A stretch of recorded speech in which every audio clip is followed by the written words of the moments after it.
Hey, architecture firm owners and emerging leaders. Get ready for unparalleled insight into the development of a world-class architecture firm and a worldwide organization driving the digital transformation of the design and construction industry.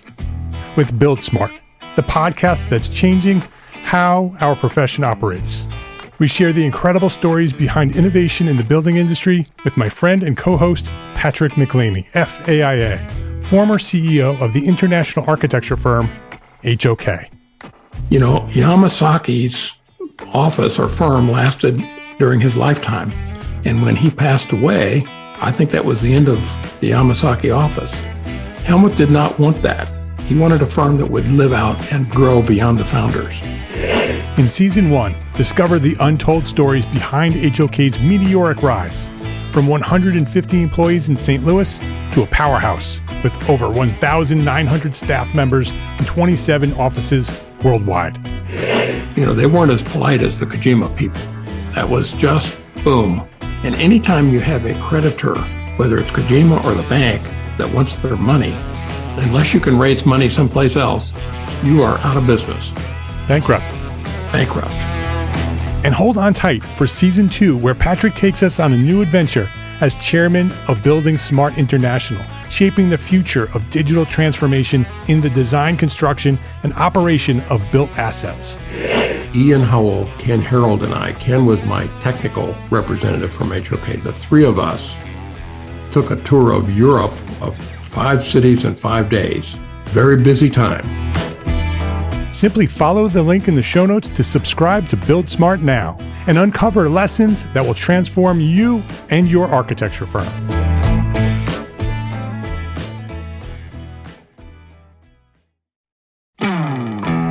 Hey, architecture firm owners and emerging leaders. Get ready for unparalleled insight into the development of a world-class architecture firm and a worldwide organization driving the digital transformation of the design and construction industry. With Build Smart, the podcast that's changing how our profession operates. We share the incredible stories behind innovation in the building industry with my friend and co-host, Patrick McLeamy, FAIA, former CEO of the international architecture firm, HOK. You know, Yamasaki's office or firm lasted during his lifetime. And when he passed away, I think that was the end of the Yamasaki office. Helmut did not want that. He wanted a firm that would live out and grow beyond the founders.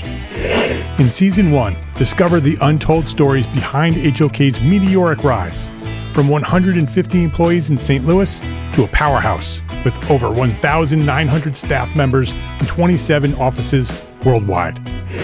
You know, they weren't as polite as the Kojima people. That was just boom. And anytime you have a creditor, whether it's Kojima or the bank, that wants their money, unless you can raise money someplace else, you are out of business. Bankrupt. And hold on tight for Season 2, where Patrick takes us on a new adventure as chairman of Building Smart International, shaping the future of digital transformation in the design, construction, and operation of built assets. Ian Howell, Ken Harold, and I, Ken was my technical representative from HOK. The three of us took a tour of Europe of 5 cities in 5 days. Very busy time. Simply follow the link in the show notes to subscribe to Build Smart now and uncover lessons that will transform you and your architecture firm.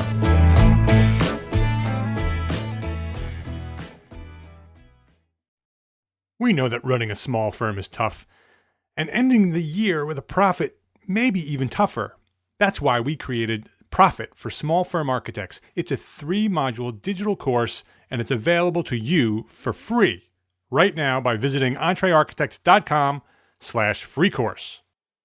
Entre Architect Podcast, episode 133.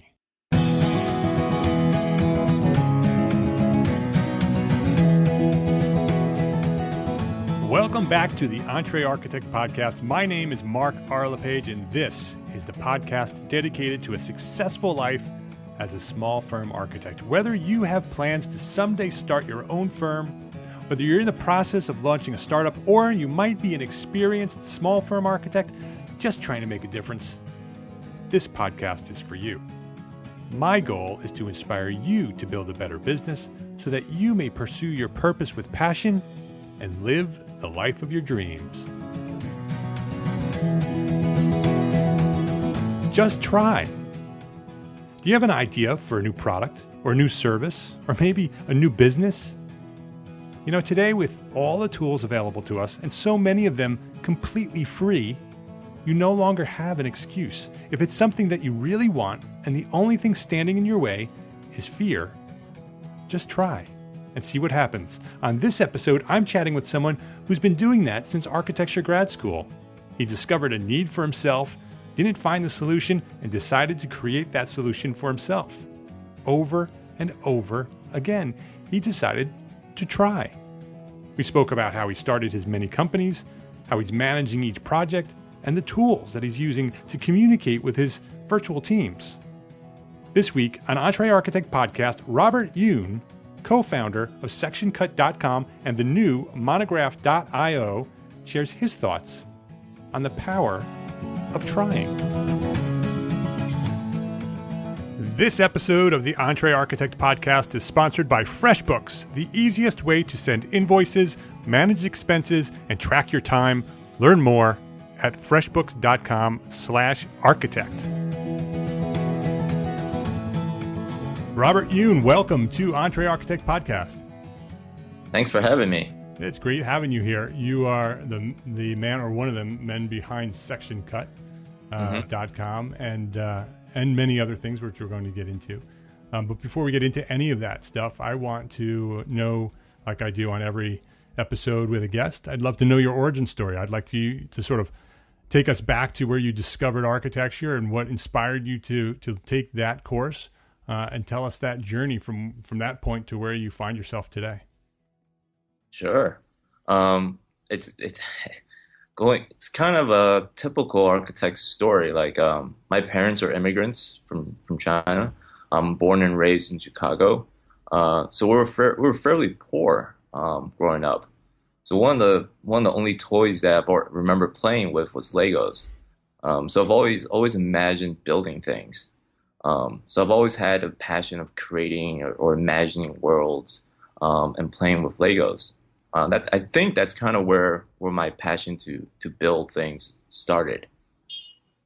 Then when I was in high school, I took drafting classes and architectural classes, and competed citywide, and did quite well.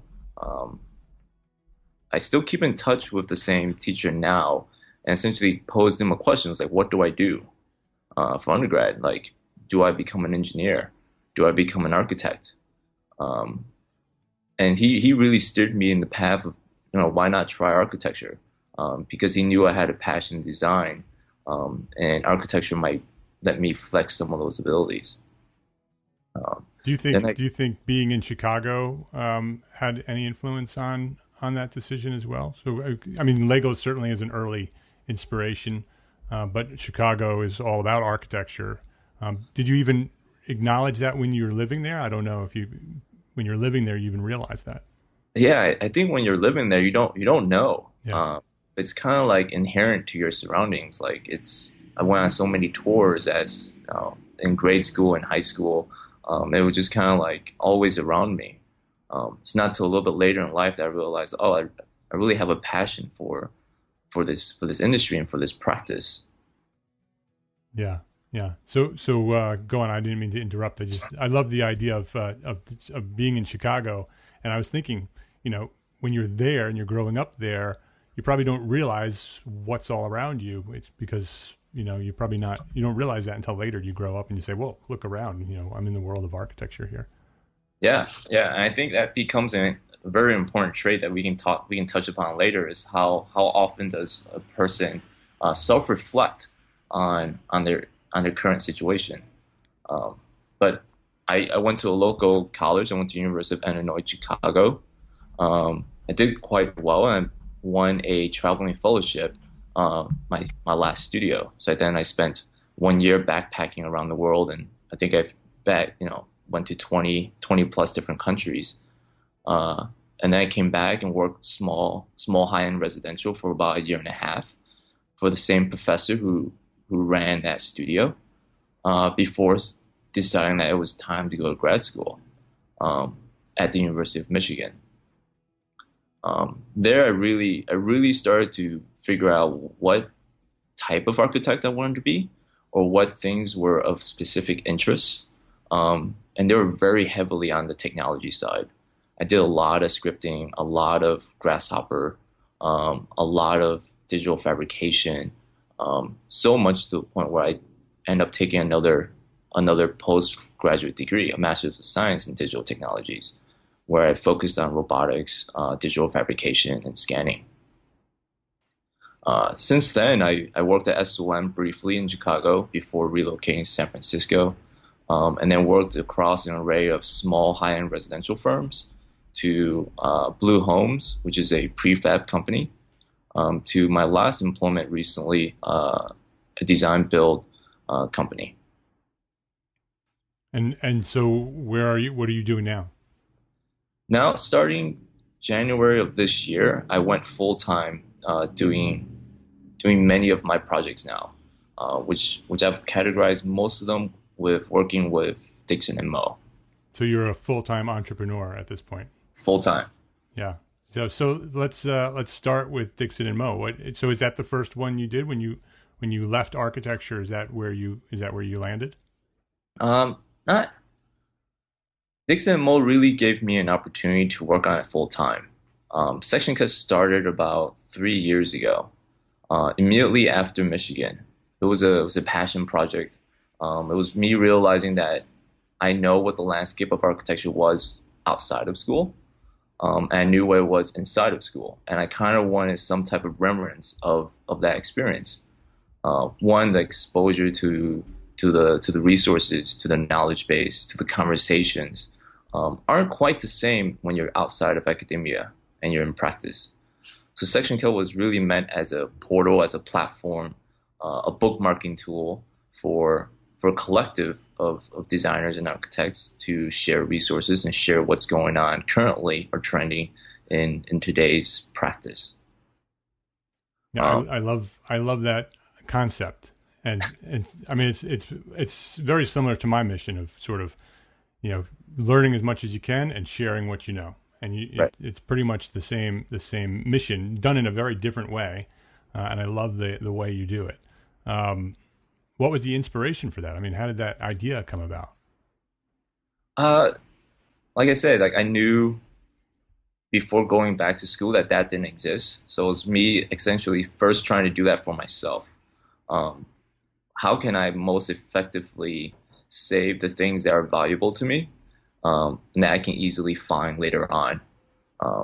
Bookmarks is always and still is incredibly tough way to find information. So creating a simple website just to bookmark resources for myself I was like, okay, I'm in between. I'm working on my portfolio. I haven't landed a job yet. Let's work on this on the side when I'm not interviewing. And who's the audience now for Section Cut? It's still primarily students. We really focus at the architectural student sector. We feel like they're the most engaging and probably can benefit the most from this exchange. Yeah, that's a huge change from my generation.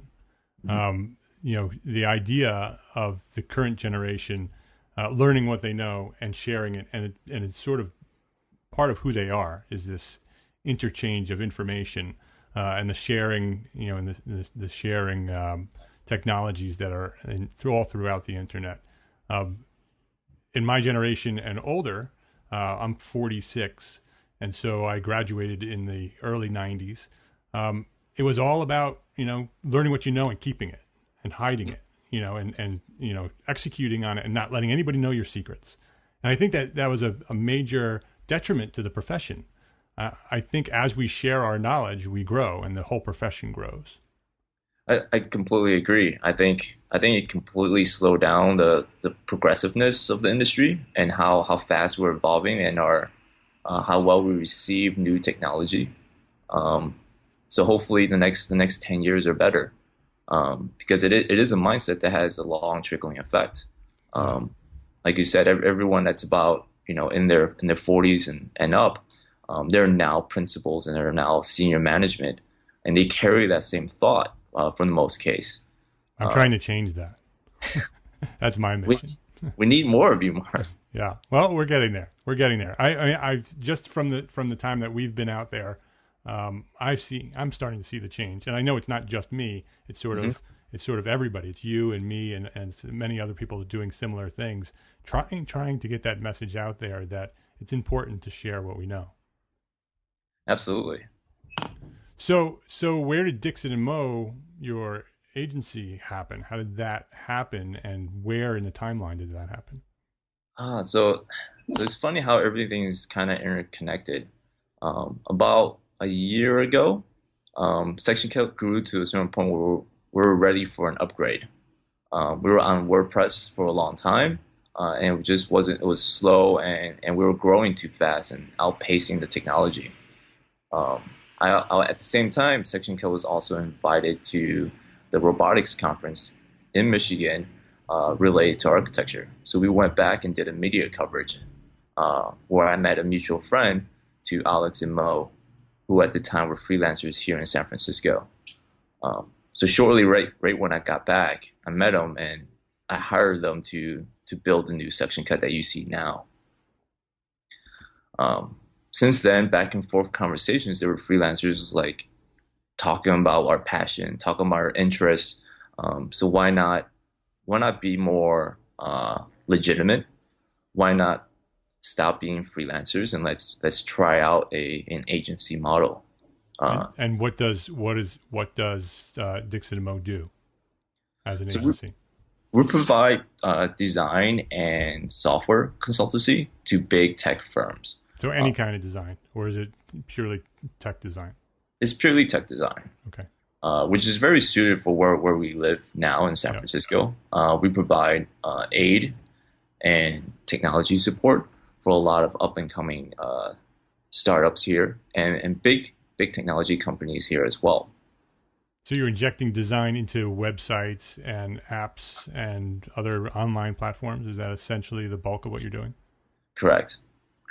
And it's really interesting. Both my partners also have degrees in architecture. They received their Masters of Architecture from MIT, had a startup idea called Monograph, worked on it immediately after grad school.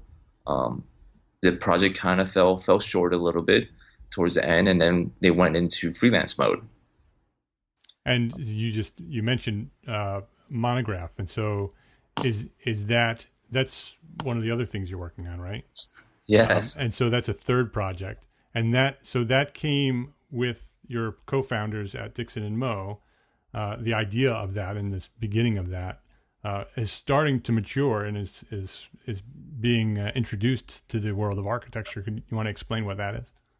Sure. Originally, it was more of a blogging platform for makers. Where it fell short and what I start to bring to the table is really to critique the project a little bit more and I think this goes back to your previous episodes of understanding what a business plan is and developing the systems of how a project might be monetized. So Monograph was essentially reborn this year to be a portfolio builder for architects. We've done a number of websites for big and small companies across the board. Also was a couple of very well-known architects as well, Stanley Sadowitz here in San Francisco, and KVA in Boston. So ideally, this is the platform where we can have a combination of our skills and our knowledge in the web space and develop a platform for architects to better utilize, to make better websites. Very simple drag and drop system. So it's a website platform for architects, and it's based on building it around the portfolio. Is that the idea behind it? Correct. And it's like trying to understand or help architects understand what is a better website and the value of a website that it can bring. So we're really excited to be one of the only players that are very focused on the architectural community. We're not Squarespace. We're not Wix. our technology is very honed to particularly how architects need and how their portfolio websites need to run. Can you get into that a little bit? What makes you different than Squarespace and Wix? What are the things that architects need to be doing that Monograph is allowing them to do? Sure. I think we can back up a little bit and say, like, what do architects really want out of a website? 9 out of 10 or 10 out of 10 architects want to be found. It is their digital identity, where Squarespace and Wix lacks a little bit because they're so broad. Their metadata and their SEO isn't optimized. Mm-hmm. This is where Monograph becomes very useful because we're going to be so focused, and we're particularly targeting architects as a target audience. We can design our SEO algorithms. We can design the technology that's around it to be very honed and focused there, to allow an architect of a particular region of a particular type of work to be found easier, which is a huge advantage to a local architect. So once you're found, are there ways of connecting as well? That once somebody lands on that site and the SEO works and the metadata works and your market finds that site, are there features on your site that sort of allows you to very quickly connect with that market? Absolutely. We've done a lot of marketing pages. We've figured out how to best get a return on the visitors that come by, and how to walk through that system of getting that visitor to writing you an email. In terms of specific features, that's a more larger plan for Monograph. Mm-hmm. Some of the simple things that might be rolling out very soon after we launch Monograph is essentially a RFP plugin. Knowing from our experience and from a client-based industry, you write a lot of proposals. Where can technology help? Ideally, if it's behind a website builder, then the need to use InDesign becomes less relevant. You should be able to drag and drop projects in and quickly print a PDF and have a proposal done within 5 minutes versus half an hour or an hour. And there will be a lot of other features that deals with project management, time management, staff management, accounting plugins. These are all things that we're trying to think of as we design Monograph as it grows into a platform that's more encompassing. Where the website side is really the first 2 years of the project. Yeah, I think it's very important for architects, because I think the majority of architects' websites, that's sort of the thing that's missing is that low friction connection, that communication tool to the market.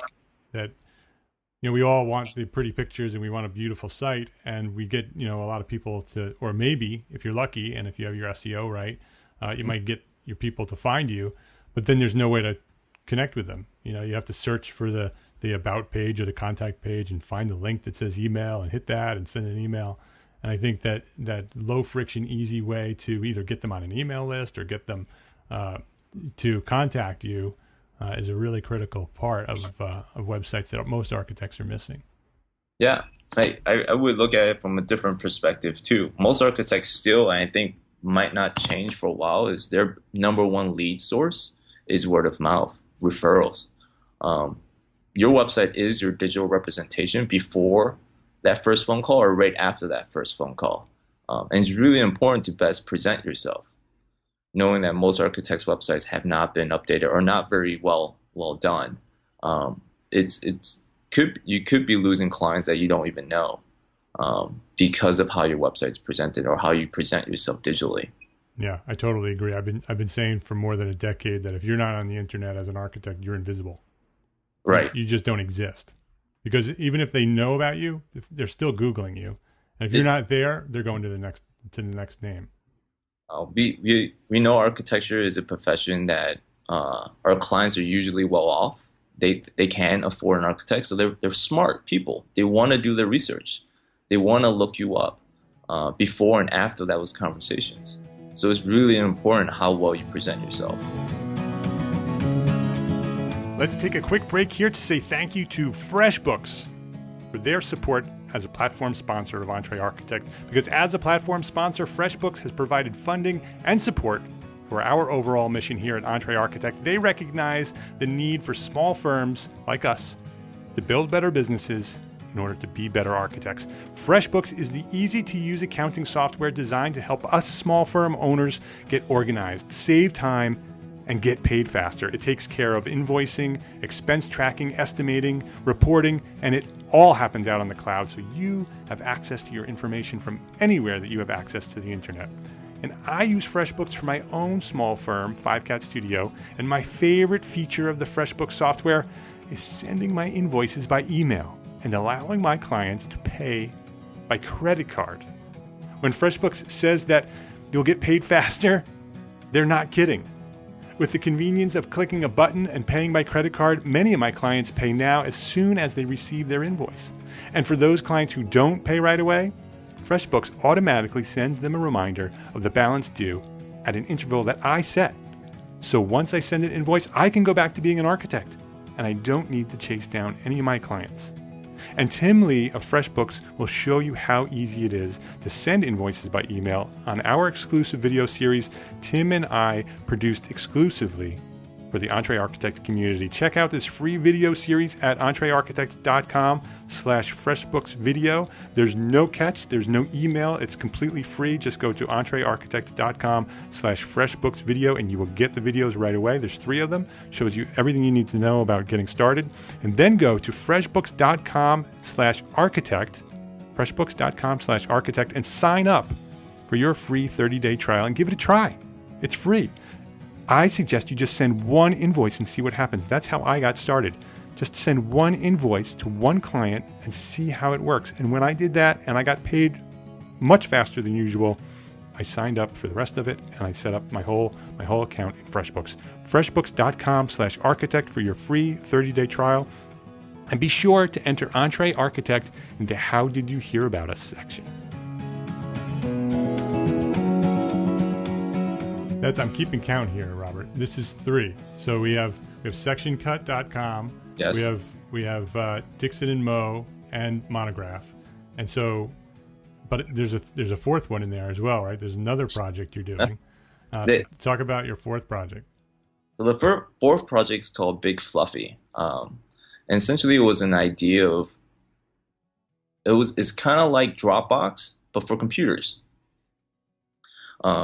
So during my earlier days in the industry, I did a lot of renderings, a lot of heavy 3D modeling, and it was very, very computer intensive workload, and very time consuming. I would say a lot of the time was also not me actually working. It was me waiting for the computer to produce the 3D model or the 3D rendering, just waiting until I can figure out if it's exactly what I want before I continue to iterate on the project. So the idea came, I was like, well, why does my computer have to physically be here? Why can it not be a computer that's on the World Wide Web, and I can access it whenever I want, turn on a rendering, and then continue working on my own local machine so it doesn't slow me down. I think for a couple of small practices, small firms I worked in, that was a huge misuse of time. Where if I'm working on a couple projects, one might be in SD, and I'm doing a couple renderings. It's very hard for me to switch to CDs on another project because my computer is already very slow. Yeah. I'm limited to only probably writing emails and answering RFIs.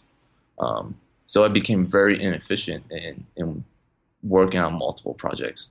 So Big Fluffy is really an idea to help solve that particular problem, where you can have access to your machine, another machine that you can rent per hour on the web. And you can run as many as you need, and you can increase or decrease your computing power to speed up whatever you're doing. It's a very different concept than, let's say, submitting to a render farm. Because when you do that, you don't see the project, and you can kind of give the file away, and you hope that it comes back correct. This essentially gives you the power of a render farm, but it's another working machine. You can work on it just like how you would work on your own your own personal computer. And it's accessed through a browser? How is it accessed? Correct. Through a browser. So so you basically you can set it up like Dropbox and start rendering on that, and then go back to your local machine and get some work done. Correct. And rendering is just the easiest kind of like low-hanging fruit. I have a couple very small clients that are testing the product for me. They use it for 3D modeling too. They use it for client presentations. If you have an extremely heavy model that you want to spin, that might not be enough on a small laptop or an iPad. This solution essentially allows you access to a computer on any device as long as you have internet. Yeah. So this month we're talking about management here at Entree Architect, and so you have 4 major full-time projects going. Let's talk about the management of all that. You're one guy, and you have some co-founders in some of these practices or these projects. So how are you doing this? Sort of as a broad picture, big picture question. How are you getting all this done? The easiest answer is they're not all going on at the same time. Okay. And then the second answer is I value my co-founders and my partners heavily. Actually, I do not believe in starting businesses solo. There's so many moving parts. I would never advise anyone to start businesses by themselves. It's incredibly hard. You need to lean on your partners, and you need that trust and that team to get the project off the ground. Do you think that goes for architects as well, architecture firms? Do you think firms that start as partnerships rather than solo practitioners, there's a better likelihood that they'll succeed as partners? I think so, and this also weighs heavily on who those partners are, right. Obviously. But yes, I think a very very typical 2-person firm structure might be one is the design principal and one is the more business savvy. And they can lean on each other, understanding that each to their own, their strengths and their weaknesses. I think that is huge versus you trying to start your own firm and a particular skill set that you lack. You'll grow slower and you'll make more mistakes down as you start. Yeah, I totally agree. I mean, my wife, Anne Marie, is an architect and she's my partner. We started 5Cat Studio together, and she is the design partner. She is the architect end of the business, and I'm the business guy. And I could not imagine doing it without her. We would never succeed to the level that we have without her skills, and she would have never succeeded to the level that we've succeeded without my business skills. And so, and I could not imagine doing them both. It's just There's just too many hats. And there's a lot of architects out there who are, and some are succeeding and some are not. But I think that's a really wise observation that there's a reason why you want to find good co-founders when you create these big projects that you're doing, whether it's an architecture firm or an agency. Right. So you're relying on partners and co-founders to sort of pick up the things that you're not as skilled at, and you're doing the things that you're skilled at. But that's still a lot of irons in the fire. Do you with these projects? Do you have teams working with them too? Beyond that, do you have employees in these different projects? Yes. So for Section Cut, we do have a virtual assistant, Michelle. She's incredible. I would at any heartbeat advise always when you're ready to have an assistant. It takes a lot of the minute day-to-day things that are very time consuming off of a partner's shoulders. Explain the concept of virtual assistant, because you said it was a virtual assistant. Sure. Section Cut is a virtual practice. So a virtual assistant is essentially an assistant that's not physically right next to me. She's based in Texas. All my partners have an interest and a role in academia. John Stewart is a faculty at the University of Michigan. Kyle Sturgeon is a director at the Boston Architectural College. and Dan Wiseman teaches at Harvard and is a lighting designer at Lam. And I'm based in San Francisco. So section cut is a virtual practice. So there's no physical office somewhere with a section cut sign on the door. It's all on the internet. It's all on the internet. Yeah. Yeah. Just like Entree Architect. We're not quite as big as you, but that's the same idea, is that our team is slowly growing and it's all virtual. Yeah. I think when I first decided to take on partners, I think a few months after I started the idea, it was like really trying to figure out who would be the best fit and what kind of skill sets I needed, knowing that this is probably a more of a hobby, passion project at the time. And who can I continue to keep relationships with shortly after graduate school? John is an amazing creative director. He oversees all creative work and copy and branding on Section Cut. Dan is essentially my second wingman. We both run the technology side of the platform. And Kyle is super vital.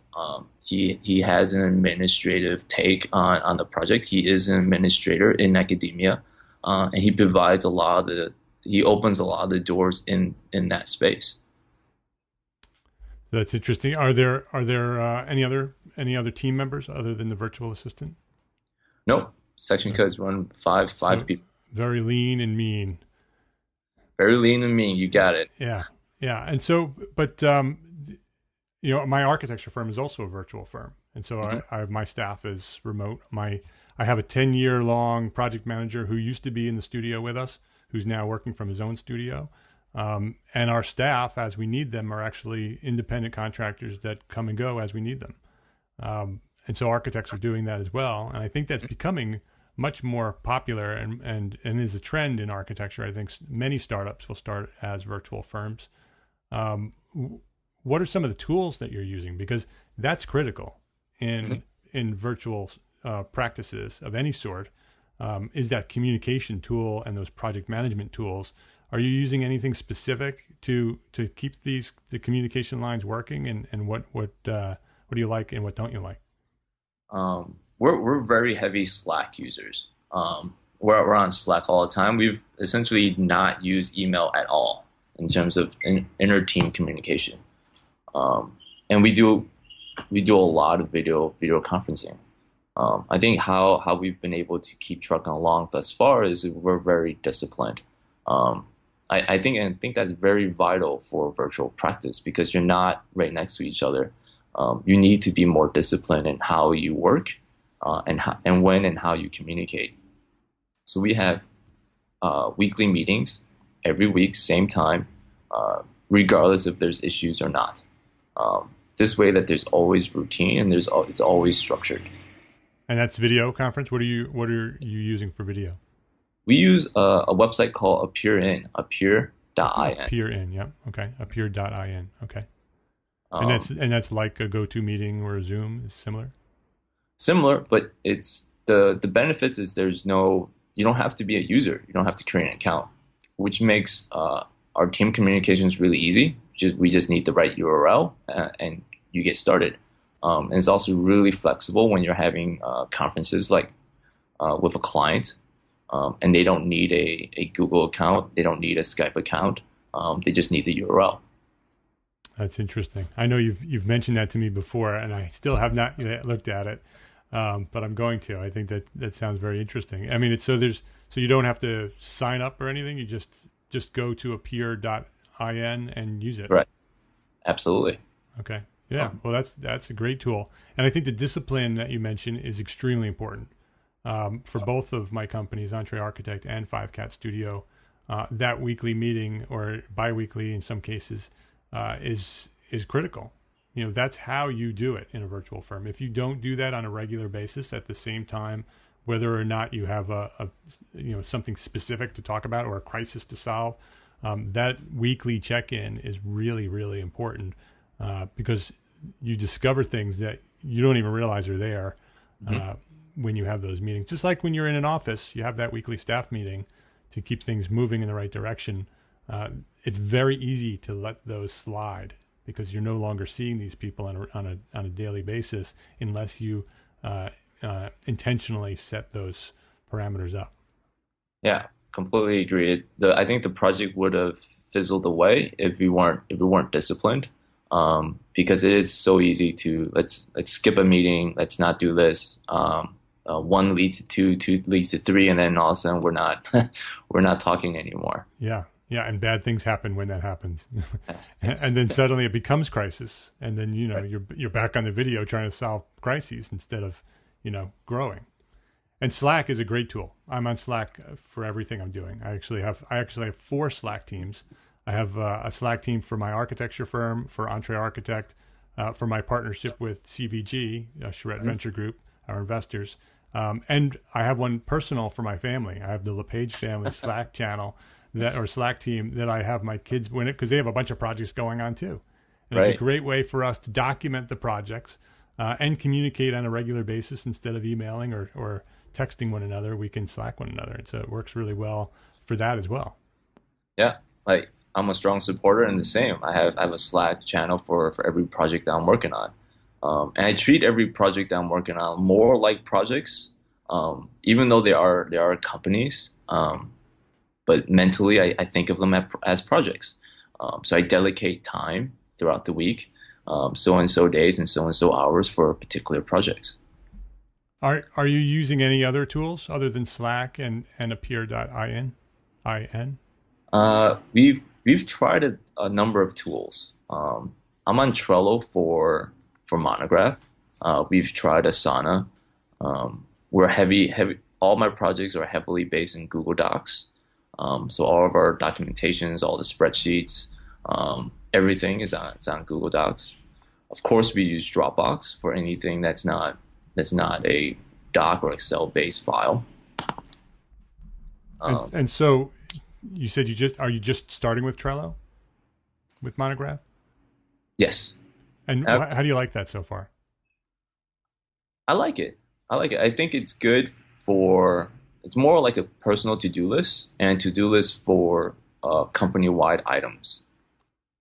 It's not so as efficient as a communication tool. I think Slack is still extraordinarily better. Yes. As a way of prioritizing, monitoring, and tracking things that need to be done and things that have been done. Trello is really good. Right, the project management part of it, not necessarily the communication part of it, but the tracking of the project and what needs to be done and who needs to do it.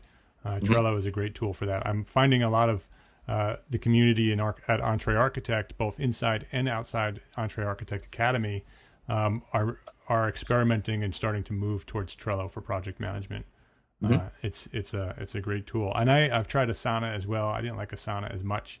I think Trello. I like Trello's interface with the cards. It's very easy to use and easy to understand. Yeah, simplicity is the key. Asana is just there's too many bells and whistles. Exactly. Yep. Not appropriate for a design profession. Much more for a programming software company or a finance company that needs all the bells and whistles. Yeah, and I use for my own personal to-do list. I use Noseby, which is a great tool for putting together lists and prioritizing them, and that's could be a full project management tool as well. But I just use it for my own personal list. It works really well. So. Robert, this has been a great conversation. You've shared a lot of knowledge here. I appreciate you for coming here and talking about what you're doing and how you're doing it, sharing some of your knowledge. The corner of the internet for you is sectioncut.com and monograph.io. And if people want to go visit Big Fluffy, it's bigfluffy.io, and Dixon and Mo with an E, so it's Dixon spelled out and Mo.com. Is there anything else you want to share before we wrap up here? I don't know if I'm quite classified as myself as successful yet, but I would put a prompt to everyone to try, because this is a personal belief of mine. Like, if I don't try, there's 100% guarantee that nothing will ever succeed. Where if you do try, even if it's 1%, it's better than 0. So maybe I've been trying too many things, but say keep your priorities straight. and work on things that are, just a few steps ahead of you. Yeah, only time will tell. So far, it looks pretty good from my vantage point. So thanks for sharing your knowledge here today. Thank you. Thank you for having me. Is there any place you want people to connect with you? Your email or Twitter or anything like that? My current top priority these days is Monograph. So the easiest way to reach me is Robert@monograph.io. Okay, so Robert@monograph.io. Okay, I just wanted to catch that before we wrapped up. Thanks for coming today. Thank you, Mark.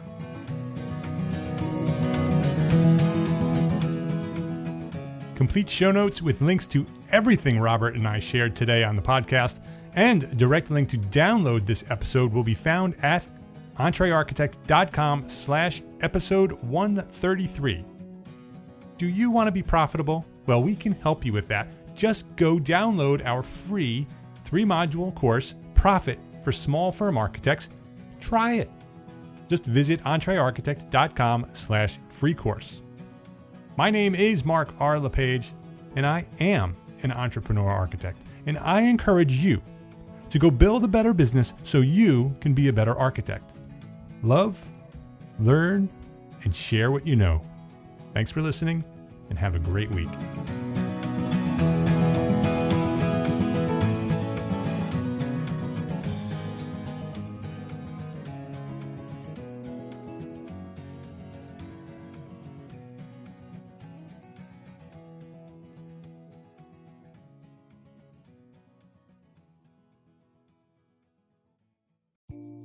Imagine earning continuing education credits while doing exactly what you're doing right now. Well, you can. Gable Media has revolutionized the way you earn your continuing education credits with a groundbreaking approach. Forget running around town and scouring the internet for credit-worthy courses. Fulfill your CE requirements effortlessly by listening to engaging podcasts just like the one you're listening to now. Our podcasts are designed to educate, entertain, and inspire, all in a user-friendly environment. But wait, there's more. Architects, Gable Media is also approved as an AIA continuing education services provider. Upon completion, we handle everything, from reporting your hours directly to the AIA to storing your certificates in your personal Gable Media profile for your self-reporting needs. So follow the link in the show notes and start earning your credits in the most innovative and entertaining way possible with Gable Media. Attention architects and creative minds, get ready to supercharge your brand with Build Your Brand, the podcast that's unlocking the secrets of branding success for creatives. Hey there, it's Mark R. LePage, founder of Entre Architect, and I'm inviting you to join my friend, architect marketing expert Jeff Eccles at Build Your Brand podcast, where he explores the captivating stories of the world's top brands and transforms their lessons into powerful moves for small firm architects and creatives like you. In Season 1, Jeff shares the thrilling tale of Southwest Airlines, where he dissects their journey to the summit and distills it into strategies tailor-made for you. It's important to keep in mind that companies like Southwest compete in the real world, just like you, and face real-world challenges, just like you. You might be surprised at how similar those challenges are to the struggles that you grapple with on a day-to-day basis. Don't miss out on your blueprint for success. Subscribe, tune in, and let's build your brand together. You may have noticed that the very best brands in the world are also known for having somewhat unique corporate cultures. That's often the glue that holds everything together when they encounter those rough spots. We don't do it because it inconveniences the passengers to whom we are primarily dedicated, the short haul, frequent flyer. Follow the link in the show notes to subscribe to Build Your Brand today. Remember, no matter the size, the journey's the same. Your brand's journey to the top starts here.